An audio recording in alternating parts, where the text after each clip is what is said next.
जय श्री कृष्ण दोस्तों, बीएसना फैमिली में आपका स्वागत है। दोस्तों, सावन का बहुत ही पावन और पवित्र मास चल रहा है और सावन सोमवार का बहुत अधिक महत्व माना जाता है।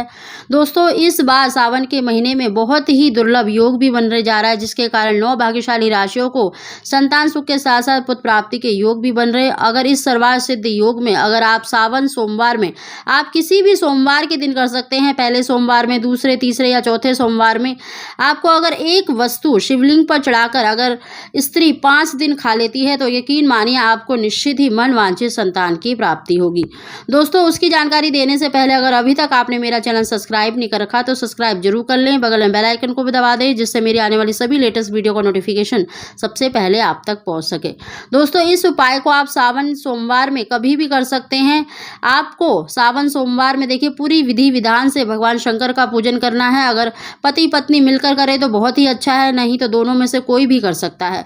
इस उपाय को देखिए आप सावन सोमवार में कभी भी कर सकते हैं। सोमवार के दिन आपको भगवान शंकर का पूजन पूरे विधि विधान से करना है।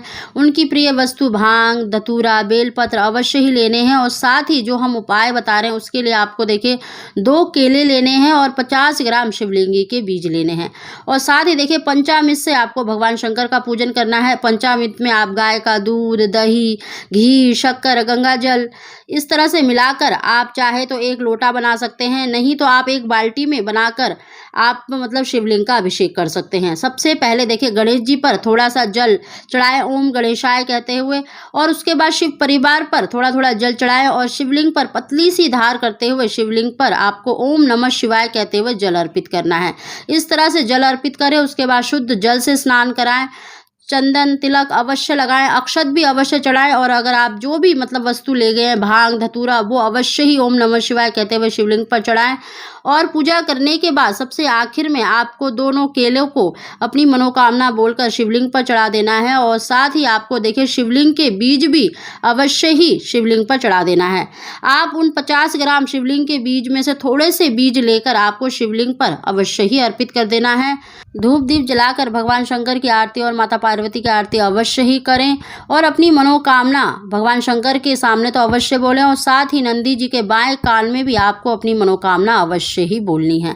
साथ ही दोस्तों, पूजा करने के बाद आपको उन दोनों केलों में से 1 केले को पति पत्नी दोनों ग्रहण कर सकते हैं, नहीं तो सिर्फ पत्नी भी ग्रहण कर सकती है।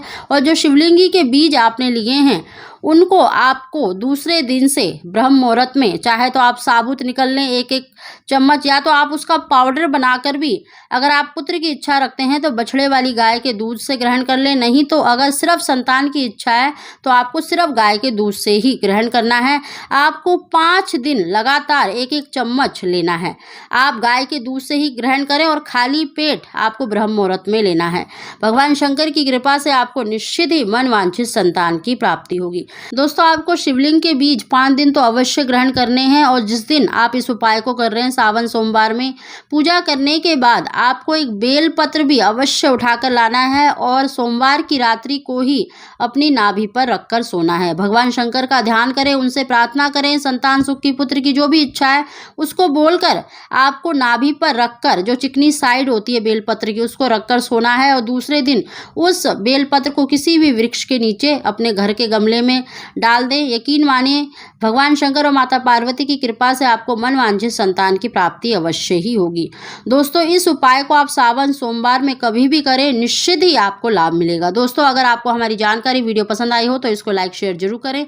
आप सभी को जय श्री कृष्ण।